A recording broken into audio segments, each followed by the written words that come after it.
They say it's a matter of time, 1,000 days and the sun won't shine before I come back to you. When I'm happy, nothing's going to stop me. I'm making my way home, I'm making my way.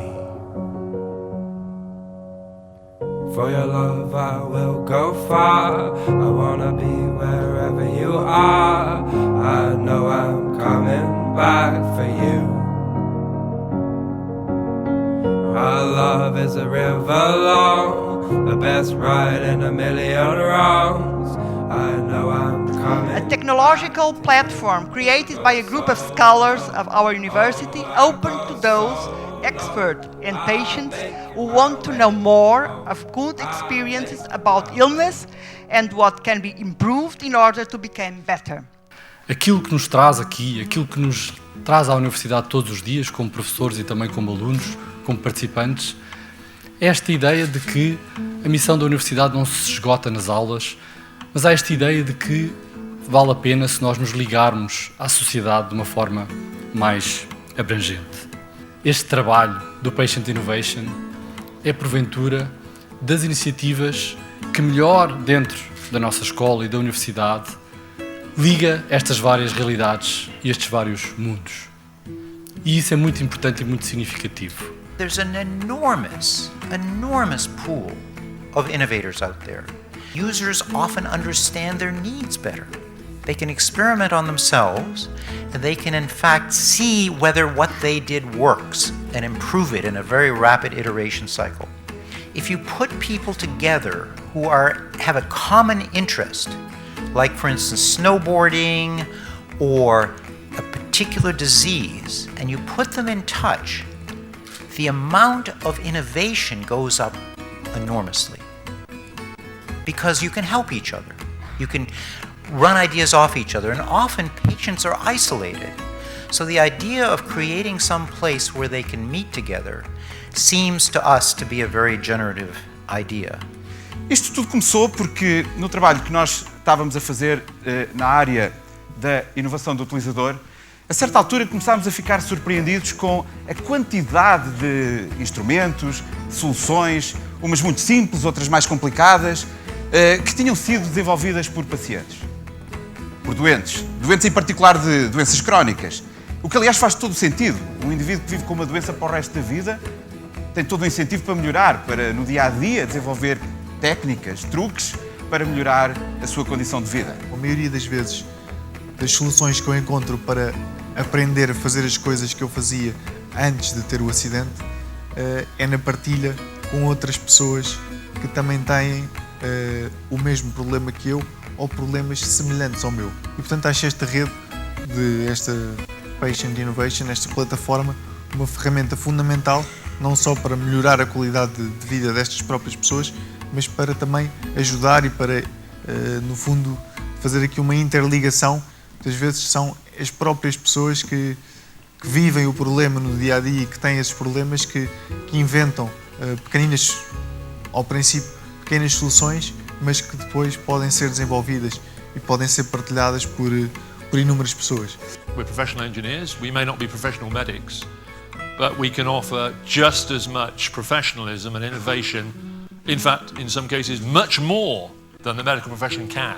So, as a group, we are an incredibly powerful resource, and we've got to make them have it.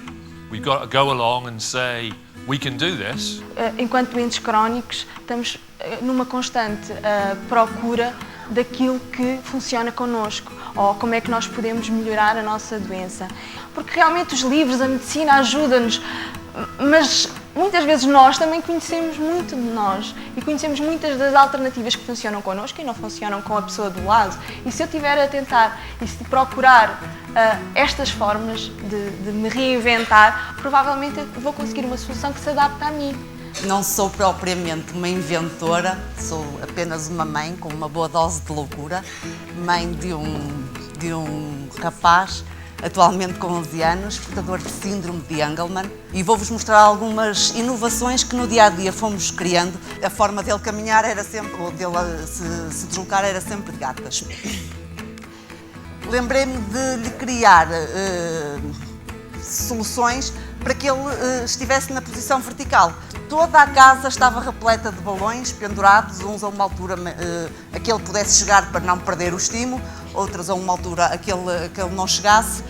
E depois peguei numas joelheiras e coloquei-lhe, portanto virei-as ao contrário, coloquei-lhe caricas e pus fita cola, voltei-lhe a colocar as joelheiras, que era para quando ele tentasse fazer isto para ir para o chão, portanto, em contacto com a pele, iria sentir desconforto e então não ia para o chão. O que é certo é que resultou. Isto não são invenções científicas, digamos assim, são soluções para nos ajudar a um dia-a-dia melhor e apesar do espectro bastante grave do síndrome de Angelman, o Gonçalo está bastante bem e consegui que ele tivesse um desenvolvimento, felizmente, em algumas áreas, graças, se calhar, a estas invenções e a esta minha postura positiva. It's really an honor for me to be here and to be sharing with you my experience as a patient innovator. I have a disease called cystic fibrosis. When I was born, doctors wouldn't give me life until my teens. So I'm 37 years old. I guess I've beat them. To treat CF, we have to do chest physiotherapy. That's the clapping, that's the gold standard treatment for chest physiotherapy. It is a series of percussion that on the chest of the patient in different positions to mobilize the secretions out of the lungs. Then it hit me. I would try to use sound to move out my secretion out of my lungs. I had never seen the kind of mucus that was coming out, and it was shaped like a tree, like a branch. It was the consistence of rubber, and I was so impressed. I called my doctor. I said, "Well, what's going on?" You know, like I described to him what kind of mucus I had, and he was really amazed. He was amazed because he told me, "This is the kind of mucus we see only in an autopsy." And I was like, "Wow, okay, that was life-saving for me, really." Really, I was dislodging this mucus and I could feel the air coming into my lungs right away. So I pushed on the project and I did the first frequencer with leftover parts in my lab. When you got something, when you got a treatment, and when you know it's life-saving and you're the first to experiment it, and you say, whoa, okay, there are people out there that need that solution. There are people out there that, you know, it can't stay in my basement because I knew it was life-saving. I was using the frequencer like 4 or 5 times a day. And when I got to my transplant, my doctor said, without the frequencer, you wouldn't be alive today. In the future, I see the patient innovation as a launching platform for projects and ideas similar to the frequencer. I already have many ideas and thoughts that could be applicable through this patient innovation platform. And I'm confident that it will improve life and help people live a better life. Meu nome é Diogo, tenho 14 anos e sou portador de Charcot-Marie-Tooth. Como descobri a solução para a minha doença? Aos 5 anos comecei a tocar piano e, comparando os meus pés, que já estão bastante formados, com as minhas mãos, os meus pés, por exemplo, já têm o que se diz pé-cavo, que é um pé que a arcada do pé, tem uma curva. Enquanto as minhas mãos, como podem ver, daí de longe não se notam muitas alterações. Acho que simplesmente chegámos a um consenso de que talvez a coisa que me pode ter ajudado a manter a doença, ou a degradar a velocidade da doença, foi exatamente tocar piano. I was involved in the creation of an initial prototype for partial hand prosthesis that can be produced with a 3D printer. And strangely enough, I haven't actually had any formal training or background in engineering or medicine, I got involved in this process as a result of initially being a puppeteer and special effects artist. This led to the mother of a child who was born without any fingers on one of his hands contacting us because she saw the single finger and had the thought that perhaps an entire set could be created for someone like her son. We saw no reason why not pursue that as well. We were two guys in our garages with kind of a crazy idea to try and do something like this. So we began work on a hand for Liam. That's the name of the first little boy. And initially we built a metal prototype. So this is Liam's first hand. And as you can see, again, it has a lot of limitations. This was kind of a thought experiment, a proof of concept, a way to see if this was possible. I see patient innovation as being an incredible thing to provide a specific tool for this kind of innovation. And I can only imagine the things that will come as a result of there being that kind of place for people to engage in this work together.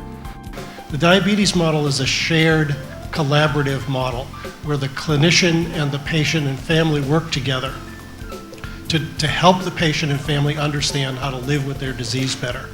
And that's what we're driving towards in our patient care redesign efforts, taking the diabetes model and transforming it around heart disease, around depression, around ulcerative colitis, around diseases that have waxing and waning periods of severity, and letting the patients get a small nugget of information from which they can innovate. And what we're learning is the patients are teaching us how to live with the disease. Medicine has functioned in the same way for several hundred years. There are practitioners who are totally resistant to a new model. But thankfully, there are other practitioners who are totally enthralled with the process of this shared decision-making process, and I think that's hopeful for the future. Patients usually know their disease better than the doctors. I had a secretary who got ovarian cancer, and I would say within about 3 or 4 months, she knew more about ovarian cancer than anybody working in the laboratory where I worked, where there were many researchers all working on cancer. And so smart patients become extremely knowledgeable about what's going on. And if they're smart, they come up with good ideas and good suggestions, and they come up with clever ways of dealing with their disease, even in some cases suggesting things to do about the disease. And I think this opportunity to capture that information and to share it, and then to put it on a website where people who have the disease can go and search for it, this is fantastic. This is an unbelievably good resource. One thing we haven't discussed is the concept of patient empowerment. And I think that's a very important process that people need to think about, because you can't innovate if people won't let you. For folks with rare and chronic diseases, or simply chronic diseases, it's their disease. And I think patients need to take more power back. They need to stop being passive acceptors of healthcare and be more active participants in their own healthcare. Another thing that I was really struck by is this fact that people really know their diseases. If you have a disease, you really know it. And this means that you're going to do everything you possibly can to alleviate the problems that come with that disease. And there are many, many ways that you can do that that lie way outside of the traditional medical profession. And the medics often don't want to listen to you. They don't value your opinion. They think you're crazy because they are the professionals and you're not. And for anybody who's ever encountered that, follow my example. I always believe in rebelling. As soon as someone tells me I shouldn't do something, I think I must be onto something, and that's what I should be doing. So rebel, it's a very, very good thing. The last thing I would like to say is that one of the things I've learned doing research is that the very best research comes when someone has a good idea and they go and share it with other people, and you get into this collaborative mode where 2 or 3 or 4 of you get together and tackle a problem. because just talking about something to somebody else often makes you much more creative than you were originally. I think this is a great project. I wish it every success possible, and I will do all I can to support it. Thank you.